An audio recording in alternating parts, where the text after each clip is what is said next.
नम नमः।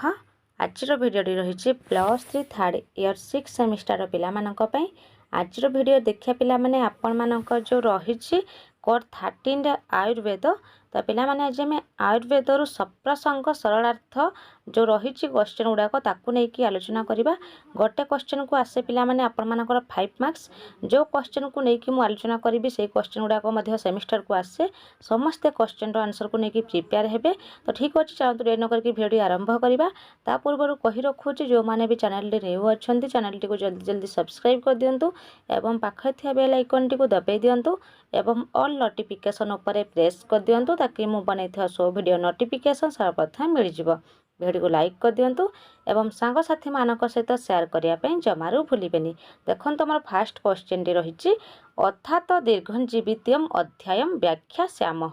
देखो उपक्रम टी रही पृथ्वी विख्यात आयुर्वेद ग्रंथ चरक संहिता भारतीय आयुर्वेदीय चिकित्सा शास्त्र मूल भित्ति स्वरूप तेणु तार रचयिता को चिकित्सा शास्त्र जनक कहले अत्युक्ति हब नाही। प्रथमे पुनर्वसु आत्रेयंक ठारु अग्निवेश आयुर्वेद अध्ययन करथिले। चरक अग्निवेश तंत्र प्रति संस्कार कर्ण करिथिबारु तांकरी नामानुसार ग्रंथर नाम रही चरक संहिता। ठीक अच्छे चरक संहिता होइछि। उक्त चरक संहिता पूर्व भाग और उत्तर भाग भावरे द्विधा विभक्त। पूर्व भागर प्रथम भाग होउछि सूत्रस्थान जेउथिरे 30टी अध्याय रहिछि। एही सूत्रस्थानर अंतर्भुक्त दीर्घजीवितीय अध्यायरु उपरोक्त श्लोकटी आनीत। सरलार्थ कौन कहिछि देख।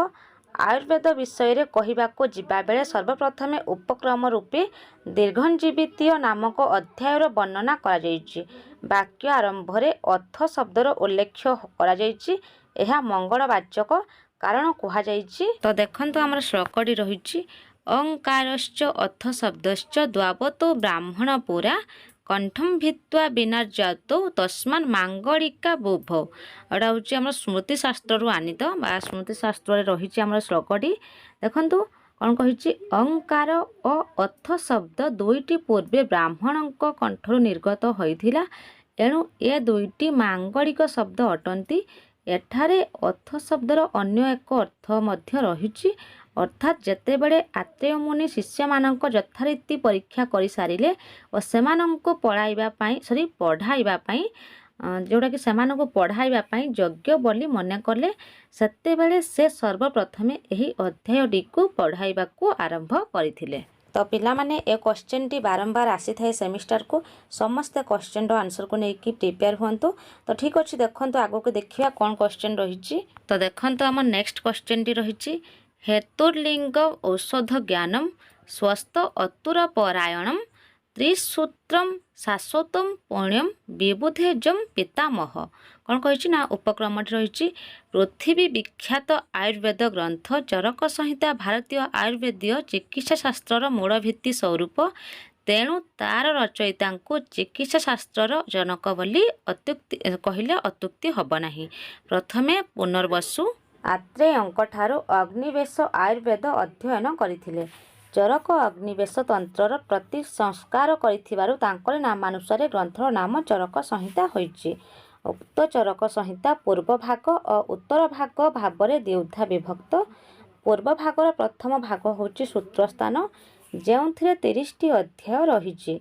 एही सूत्रस्थानर अंतर्भुक्त दीर्घजीवितीय अध्याय उपरोक्त श्लोकटी आनीत।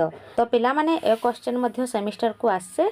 देखंतु कौन कहिछि सरलार्थ रे बुद्धिमान भगवान भरद्वाज महर्षि इंद्रंक निकटरे उपस्थित होई जयगान पूर्वक आशीर्वचन रे अभिनंदन जणाई जेतेबेले कौन कहिछि प्राणी जगत को भयभीत कई दउथिबा और पुरुषार्थ संग्रह रे बाधा उपजाउथिबा रोग गुड़ी को शांत करिवार उपाय पचारि बुझिले सेतेबेले इंद्र आयुर्वेद शास्त्र विषय रे कहिले जे हेतु ज्ञान लिंग ज्ञान और औषध ज्ञान एही त्रिसूत्र अटे। यह शाश्वत बा अविनाशी तथा पुण्यजनक होइथाए। त्रिसूत्रम कौन पिलाने शॉर्ट क्वेश्चन मध्य आसे। आयुर्वेद शास्त्र 3टी मूल सूत्र रही यथा प्राणी माने स्वस्थ हेबार कारण और रोगी हेबार लक्षण जोटा कि आमे कहूचे कोज खय रही रोगी हेबार लक्षण कौन ना सिम्पटम्स गरे रही स्वस्थ रहिबा पई रोगीर औषध ट्रीटमेंट विषय जानिबा। ପିତାମହ ବ୍ରହ୍ମା ଯାହାକୁ ଜାଣିଥିଲେ ଅର୍ଥାତ୍ ଯେଉଁ ଆୟୁର୍ବେଦ को ଜାଣିଥିଲେ ତାକୁ ସେହିପରି ହିଁ ଅବିକୃତ ଭାବେ ଇନ୍ଦ୍ର ବ୍ରହ୍ମାଙ୍କଠୁ କ'ଣ ଜ୍ଞାନ ହାସଲ କଲେ। ଇନ୍ଦ୍ର ମଧ୍ୟ ଯଥାବତ୍ ଭରଦ୍ୱାଜ ଋଷିଙ୍କୁ କହିଲେ। ତ ଦେଖ ପିଲାମାନେ ନେକ୍ସଟ କ୍ୱେଶ୍ଚନଟି ରହିଛି ହିତାହିତମ୍ ସୁଖମ୍ ଦୁଃଖମ୍ ଆୟୁସ୍ତସ୍ୟ ହିତାହିତମ୍ ମାନଂ च तच ଯତ୍ରୋକ୍ତମ୍ ଆୟୁର୍ବେଦଃ ସ ଉଚ୍ୟତେ। ଦେଖନ୍ତୁ କ'ଣ କହିଛି ଉପକ୍ରମଟି ପୃଥିବୀ ବିଖ୍ୟାତ ଆୟୁର୍ବେଦ ଗ୍ରନ୍ଥ ଚରକ ସଂହିତା ଭାରତୀୟ ଆୟୁର୍ବେଦୀୟ ଚିକିତ୍ସା ଶାସ୍ତ୍ରର ମୂଳ ଭିତ୍ତି ସ୍ୱରୂପ। ତ ପିଲାମାନେ ଯେତେ ବି ଆମର ସପ୍ରସଙ୍ଗ ସରାର୍ଥ ପଡ଼ିବ ଯେଉଁଟାକି ଆୟୁର୍ବେଦରୁ ତ ସେମ୍ ଉପକ୍ରମ ରହିବ, ସମାନ ଉପକ୍ରମ ରହିବ। ଉପକ୍ରମଟିକୁ ଯେତେ ବି ଆସିବ ଆମର ସପ୍ରସଙ୍ଗ ସରାର୍ଥ ସେ ଗୋଟେ ଉପକ୍ରମ ରହିବ, ମନେ ରଖିଦେବ ଉପକ୍ରମଟି ଯେଉଁଟା ରହିଛି। ତ ଠିକ୍ ଅଛି। ତ କ'ଣ କହିଛି ଦେଖ ପୃଥିବୀ ବିଖ୍ୟାତ ଆୟୁର୍ବେଦ ଗ୍ରନ୍ଥ ଚରକ ସଂହିତା ଭାରତୀୟ ଆୟୁର୍ବେଦ ଚିକିତ୍ସା ଶାସ୍ତ୍ରର ମୂଳ ଭିତ୍ତି ସ୍ୱରୂପ, ତେଣୁ ତାର ରଚୟିତାଙ୍କୁ ଚିକିତ୍ସା ଶାସ୍ତ୍ର ଜନକ କହିଲେ ଅତ୍ୟୁକ୍ତି ହେବ ନାହିଁ। ପ୍ରଥମେ ପୁନର୍ବସୁ ଆତ୍ରେୟଙ୍କଠାରୁ ଅଗ୍ନିବେଶ ଆୟୁର୍ବେଦ ଅଧ୍ୟୟନ କରିଥିଲେ। ଚରକ ଅଗ୍ନିବେଶ ତନ୍ତ୍ରର ପ୍ରତି ସଂସ୍କାର କରିଥିବାରୁ ତାଙ୍କରି ନାମାନୁସାରେ ଗ୍ରନ୍ଥର ନାମ ଚରକ ସଂହିତା ହୋଇଛି। ଉକ୍ତ ଚରକ ସଂହିତା ପୂର୍ବ ଭାଗ ଓ ଉତ୍ତର ଭାଗ ଭାବରେ ଦ୍ୱିଧା ବିଭକ୍ତ। ତା ସହିତ ପୂର୍ବ ଭାଗର ପ୍ରଥମ ଭାଗ ହେଉଛି ସୂତ୍ରସ୍ଥାନ, ଯେଉଁଥିରେ 30ଟି ଅଧ୍ୟାୟ ରହିଛି। ଏହି ସୂତ୍ରସ୍ଥାନର ଅନ୍ତର୍ଭୁକ୍ତ ଦୀର୍ଘଜୀବିତୀୟ ଅଧ୍ୟାୟରୁ ଉପରୋକ୍ତ ଶ୍ଲୋକଟି ଆନିତ। ତ ଦେଖ ପିଲାମାନେ ସରଳାର୍ଥଟି ରହିଛି ଏଠାରେ ଆୟୁର୍ବେଦର ଅର୍ଥ ସମ୍ପର୍କରେ ଉଲ୍ଲେଖ କରାଯାଇଛି। ଯେଉଁ ଶାସ୍ତ୍ରରେ ହିତ ଓ ଅହିତ, ସୁଖ ଓ ଦୁଃଖ, ଆୟୁ ଓ ଆୟୁ ପାଇଁ ହିତକର ଓ ଅହିତକର ଦ୍ରବ୍ୟ, ଗୁଣ, କର୍ମ, ଆୟୁର ପ୍ରମାଣ ଏବଂ ଲକ୍ଷଣ ଦ୍ୱାରା ଆୟୁର ବର୍ଣ୍ଣନା କରାଯାଇଥାଏ ତାକୁ ଆୟୁର୍ବେଦ କୁହାଯାଏ। ତ ପିଲାମାନେ ସର୍ଟ କ୍ୱେଶ୍ଚନ୍ ମଧ୍ୟ ଆସେ 2 ମାର୍କ୍ସର। ତ ଆୟୁର୍ବେଦ କିମ୍, ତ ସର୍ଟ କ୍ୱେଶ୍ଚନ୍ ଆସିଲେ ଲେଖିବ କ'ଣ ନା ଯେଉଁ ଶାସ୍ତ୍ରରେ ହିତ ଓ କ'ଣ ନା ଅହିତ, ସୁଖ ଓ ଦୁଃଖ, ଆୟୁ ଓ ଆୟୁ ପାଇଁ ହିତକର ଓ ଅହିତକର ଦ୍ରବ୍ୟ, ଗୁଣ, କର୍ମ, ଆୟୁର ପ୍ରମାଣ ଏବଂ ଲକ୍ଷଣ ଦ୍ୱାରା ଆୟୁର ବର୍ଣ୍ଣନା କରାଯାଇଥାଏ ତାକୁ ଆୟୁର୍ବେଦ କୁହାଯାଏ। ତ ପିଲାମାନେ ଏ କ୍ୱେଶ୍ଚନର ଆନ୍ସରକୁ ନେଇକି ନିଶ୍ଚୟ ପ୍ରିପେୟାର ହୁଅ, ଯେଉଁଟାକି ଆମର ଭେରି ଇମ୍ପୋର୍ଟାଣ୍ଟ ପିଲେ ଏଗୁଡ଼ାକ ଆମର ସେମିଷ୍ଟରକୁ ଆସେ। 2021ରେ ମଧ୍ୟ ଆମର ଯେଉଁ ଦୀର୍ଘଜୀବିତୀୟ ଅଧ୍ୟାୟ ଯେଉଁଟାକି ମୁଁ ପୂର୍ବରୁ ଫାଷ୍ଟ ଯେଉଁଟା ଆଲୋଚନା କଲି ସେ କ୍ୱେଶ୍ଚନଟି ଆମର ଆସିଥିଲା। ତ ପିଲାମାନେ ସମସ୍ତେ କ୍ୱେଶ୍ଚନର ଆନ୍ସରକୁ ନେଇକି ପ୍ରିପେୟାର ହୁଅ। ମୁଁ ପୂର୍ବରୁ ମଧ୍ୟ କହିଛି ଭେରି ଇମ୍ପୋର୍ଟାଣ୍ଟ ପିଲେ ସେମିଷ୍ଟରକୁ ନିଶ୍ଚୟ ଆସିବ। ତ ପିଲାମାନେ ମୁଁ ଚେଷ୍ଟା କରୁଛି ଆପଣମାନଙ୍କୁ ଯେଉଁଟାକି ଆମର ଇମ୍ପୋର୍ଟାଣ୍ଟ କ୍ୱେଶ୍ଚନ ତାକୁ ନେଇକି ମୁଁ ଭିଡ଼ିଓ ଅପଲୋଡ଼ କରିବା ପାଇଁ।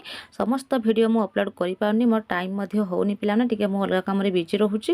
ତ ଠିକ୍ ଅଛି ପିଲାମାନେ, ମୁଁ ଚେଷ୍ଟା କରିବି ଆପଣମାନଙ୍କୁ ନିହାତି ଏକ୍ଜାମରେ ହେଲ୍ପ କରିବା ପାଇଁ, ଯେଉଁଟାକି ଆମର एग्जाम रिलेटेड जो वीडियो गुड़ाक आम टॉपिक गुड़ाक रही ताकू नहीं कि वीडियो अपलोड करी। तो निश्चय मु ट्राई करी। तो ठीक अच्छे पिला एतिक वीडियो एंड करवा।